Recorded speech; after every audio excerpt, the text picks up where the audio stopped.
Hello everyone, Assam ವಲೈಕುಮ್, ನಮಸ್ಕಾರ ಎಲ್ಲರಿಗೂ. ಹೇಗಿದ್ದೀರಾ ಎಲ್ಲರೂ? ಇವತ್ತು ನೋಡಿ ಇದು ಸ್ಟ್ರಾಬೆರಿ ಕೇಕ್ ಮಾಡ್ಕೋತಾ ಇದ್ದೀನಿ ಆ್ಯಂಡ್ ಕ್ರೀಮ್ ಚೀಸ್ ಫಿಲ್ಲಿಂಗ್ ಮಾಡ್ಕೋತಾ ಇದ್ದೀನಿ. ತುಂಬ ಡೆಸರ್ಟ್ಸ್ ಕ್ರೇವ್ ಮಾಡ್ತಾ ಇದ್ದೆ, ಸೊ ಅದರಿಂದ ಮನೇಲೇ ಮಾಡೋಣ ಅಂತ ಇದನ್ನು ಮಾಡಿದ್ದೆ. ನಿಮ್ಮ ಹತ್ರ ಕೂಡ ರೆಸಿಪಿ ಶೇರ್ ಮಾಡ್ಕೋತಾ ಇದ್ದೀನಿ. ಫಸ್ಟು ನಾವಿಲ್ಲಿ ಎಗ್ಲೆಸ್ ಕೇಕ್ ಬೇಸ್ ಮಾಡ್ಕೋತಾ ಇದ್ದೀವಿ. ಇದರಲ್ಲಿ ಎಗ್ಲೆಸ್ಸಲ್ಲಿ ಮಿಲ್ಕ್ಗೆ ಒಂದು ಸ್ವಲ್ಪ ವೆನಿಗರ್ ಹಾಕಿ ಇದನ್ನು ಸೈಡಲ್ಲಿ ಇಟ್ಟಿದ್ದೀನಿ. ಅದು ಕರ್ಡಲ್ ಆದಮೇಲೆ ಇದನ್ನು ಮಿಕ್ಸ್ ಮಾಡ್ಕೊಳ್ಳೋದು. ಸೊ ನೋಡಿ, ಈ ಥರ 2 ಮಿನಿಟ್ಸ್ ವೆನಿಗರ್ ಮಿಕ್ಸ್ ಮಾಡಿಟ್ರೆ ಈ ಥರ ಹಾಲು ಒಡೆಯುತ್ತೆ. ಇದರಲ್ಲಿ ಆಯಿಲ್ ಮತ್ತು ಫುಡ್ ಕಲರ್ ಎಸೆನ್ಸ್ನ ಮಿಕ್ಸ್ ಮಾಡ್ಕೋಬೇಕು. ಈಗ ಒಂದು ಹಾಫ್ ಕಪ್ಗಿಂತ ಒಂದು ಸ್ವಲ್ಪ ಕಡಿಮೆನೇ ಆಯಿಲ್ ತೊಗೊಂಡಿದ್ದೀನಿ. ಇದನ್ನು ಮಿಕ್ಸ್ ಮಾಡಿಕೊಂಡು ಇದರಲ್ಲಿ ನೋಡಿ, ಇದು ಸ್ಟ್ರಾಬೆರಿ ಎಸೆನ್ಸ್ ಮಿಕ್ಸ್ ಮಾಡಿದ್ಮೇಲೆ ಸ್ವಲ್ಪ ಗ್ರೇಯಿಶ್ ಆಗುತ್ತೆ. ಸೊ ಆ ಕಲರ್ ನನಗಿಷ್ಟ ಇಲ್ಲ. ಸೊ ಅದರಿಂದ ನಾನು ಇದರಲ್ಲಿ ಸ್ಟ್ರಾಬೆರಿ ರೆಡ್ ಫುಡ್ ಕಲರ್ ಸಿಗುತ್ತೆ, ಇದು ಒಂದು ಹಾಫ್ ಟೀ ಸ್ಪೂನ್ ಅಷ್ಟು ಕಲರ್ನ ಇದರ ಜೊತೆ ಮಿಕ್ಸ್ ಮಾಡಿ ಇಟ್ಕೋತಾ ಇದ್ದೀನಿ. ಇದು ಈಗ ವೆಟ್ ಇಂಗ್ರೀಡಿಯೆಂಟ್ಸ್ ಜೊತೆ ಇದನ್ನು ಮಿಕ್ಸ್ ಮಾಡೋದು ಅಷ್ಟೇ. ಈಗ ಡ್ರೈ ಇಂಗ್ರೀಡಿಯೆಂಟ್ಸಲ್ಲಿ ಶುಗರ್ ಹಾಕ್ಕೊಂಡಿರಲಿಲ್ಲ. ಶುಗರ್ನ ಮಿಕ್ಸಿಯಲ್ಲಿ ಒಂದಿಲ್ಲಾಂದರೆ 2 ಪಲ್ಸ್ವರೆಗೂ ಮಿಕ್ಸ್ ಮಾಡಿದ್ರೆ ಸಾಕು. ಅರ್ಧ ಕಪ್ಪಷ್ಟು ಶುಗರ್ನ ನಾನು ತೊಗೊಂಡಿದ್ದೀನಿ. ಈಗ ವೆಟ್ ಇಂಗ್ರೀಡಿಯೆಂಟ್ಸ್ ಜೊತೆ ಮಿಕ್ಸ್ ಮಾಡಿ ಇದನ್ನು ಮೋಲ್ಡ್ಗೆ ಹಾಕ್ಕೋಬೇಕು ಅಷ್ಟೇ. ತುಂಬ ಸಿಂಪಲ್ ಕೇಕ್ ರೆಸಿಪಿ ಇದು. ಸ್ಟ್ರಾಬೆರಿ ಕೇಕ್ ರೆಡಿ ಆಗಿಬಿಡುತ್ತೆ. ಇದನ್ನು ಮಿಕ್ಸ್ ಮಾಡಿಕೊಂಡು ಕನ್ಸಿಸ್ಟೆನ್ಸಿ ನೋಡಿ, ಈ ಥರ ಥಿಕ್ ಬ್ಯಾಟರ್ ಇರಬೇಕು. ಥಿಕ್ ಬ್ಯಾಟರ್ ಇದ್ದರೆ ಕೇಕ್ ತುಂಬ ಚೆನ್ನಾಗಿ ಬರುತ್ತೆ.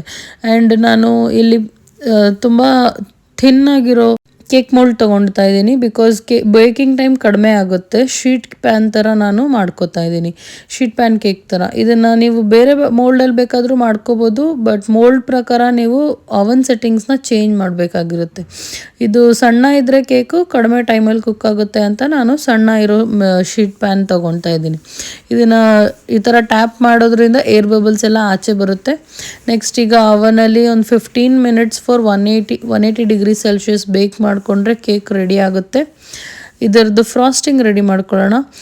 ಇವತ್ತು ಕ್ರೀಮ್ ಚೀಸ್ ಫ್ರಾಸ್ಟಿಂಗ್ ಮಾಡ್ತಾಯಿದ್ದೀನಿ. 1 ಟೇಬಲ್ ಸ್ಪೂನ್ ಅಷ್ಟು ಕ್ರೀಮ್ ಚೀಸ್ ತೊಗೊಂಡಿದ್ದೀನಿ.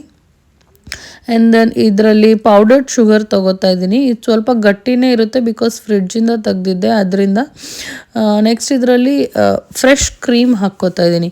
ಫ್ರೆಶ್ ಕ್ರೀಮ್ ಆದರೂ ಹಾಕ್ಬೋದು, ನೀವು ವಿಪ್ಪಿಂಗ್ ಕ್ರೀಮ್ ಆದರೂ ಹಾಕ್ಬೋದು. ನಮ್ಮ ಮನೇಲಿ ಫ್ರೆಶ್ ಕ್ರೀಮ್ ಇಷ್ಟಪಡ್ತಾರೆ, ಸೊ ಅದರಿಂದ ಸ್ವಲ್ಪ ಹಾಕಿ ಮಿಕ್ಸ್ ಮಾಡ್ಕೋತಾ ಇದ್ದೀನಿ. ಇದು ನೋಡಿ, ಸ್ವಲ್ಪ ಗಟ್ಟಿ ಇದೆ. ಸ್ವಲ್ಪ ರೂಮ್ ಟೆಂಪ್ರೇಚರ್ಗೆ ಬಂದರೆ ಲಿಕ್ವಿಡಿ ಆಗುತ್ತೆ ಅದೇ. ಮತ್ತು ಸ್ಟ್ರಾಬೆರಿ ಎಸೆನ್ಸ್ ಅರ್ಧ ಟೀ ಸ್ಪೂನ್ ಹಾಕ್ಕೊಂಡಿದ್ದೀನಿ. ಚೆನ್ನಾಗಿ ಮಿಕ್ಸ್ ಮಾಡಿ ಇದನ್ನು ಇಟ್ಕೋತೀನಿ. ನಾನು ಒಂದು ಹಾಫ್ ಕ್ರೀಮ್ ಪ್ಯಾಕ್ ಫುಲ್ ಹಾಕ್ಕೊಂಡಿದ್ದೆ. ನೋಡಿ, ಕೇಕ್ ರೆಡಿ ಆಯಿತು 15 ಮಿನಿಟ್ಸಲ್ಲಿ. ಈ ಥರ ಕೇಕ್ ಕುಕ್ ಆಗಿದೆಯಾ ಸೆಂಟರಲ್ಲಿ ಅಂತ ಚೆಕ್ ಮಾಡೋಕ್ಕೆ ಫೋಕ್ ಪ್ರಿಕ್ ಮಾಡಿದ್ದೆ. ಲಿಕ್ವಿಡ್ ಇರಬಾರ್ದು. ಸೊ ಈಗ ಕೇಕ್ ರೆಡಿ ಆಗಿದೆ. ಇದನ್ನು ಕೂಲ್ ಆಗೋಕ್ಕೆ ತೆಗೆದು ಇಟ್ಕೋತಾ ಇದ್ದೀನಿ.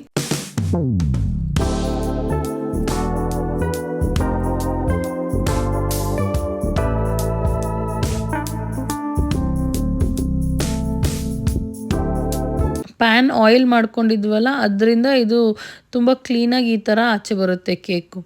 ನೆಕ್ಸ್ಟ್ ಪೀಸಸ್ ಕಟ್ ಮಾಡ್ಕೊಂಡಿದ್ದೆ. ನೀವು ಯಾವ ಶೇಪ್ ಆದರೂ ಯೂಸ್ ಮಾಡ್ಬೋದು ಅಂತ ಹೇಳಿದ್ದಕ್ಕೆ, ಬಿಕಾಸ್ ಇದನ್ನು ನಾವು ಲಾಸ್ಟಲ್ಲಿ ಪೀಸಸ್ ಕಟ್ ಮಾಡಿ ಇದ್ರ ಮೇಲೆ ಐಸಿಂಗ್ ಹಾಕ್ಕೋತೀವಿ. ಪೀಸಸ್ ಕಟ್ ಮಾಡಿ ನಾನು ಕೆಳಗೆ ಇಟ್ಕೊಂಡಿದ್ದೀನಿ. ಈಗ ಐಸಿಂಗ್ ಸ್ವಲ್ಪ ಹೊತ್ತು ಫ್ರಿಡ್ಜಲ್ಲಿ ಇಟ್ಟಿದ್ದೆ, ತುಂಬ ಜಾಸ್ತಿ ಲಿಕ್ವಿಡಿ ಬೇಡ ಅಂತ. ಸ್ವಲ್ಪ ಗಟ್ಟಿ ಇದೆ ನೋಡಿ. ಇದನ್ನು ಹಾಕ್ಕೊಂಡು ಇದ್ರ ಮೇಲೆ ನೀವು ಯಾವ ಥರ ಬೇಕಾದರೂ ಸ್ಟ್ರಾಬೆರೀಸ್ ಡೆಕೋರೇಟ್ ಮಾಡ್ಕೋಬೋದು. ನಾನು ಸ್ಲೈಸಸ್ ಕಟ್ ಮಾಡಿ ಡೆಕೋರೇಟ್ ಮಾಡ್ಕೊಂಡಿದ್ದೆ.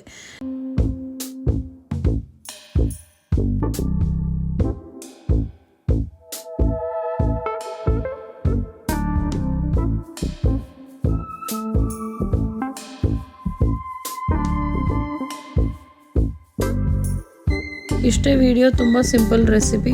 ಇಷ್ಟ ಆಗಿದ್ದರೆ ಲೈಕ್ ಮಾಡಿ, ಶೇರ್ ಮಾಡಿ, ಕಮೆಂಟ್ ಮಾಡಿ. Thank you so much for watching my videos and liking them. Please do share and let me know your opinion on the videos. Thank you so much.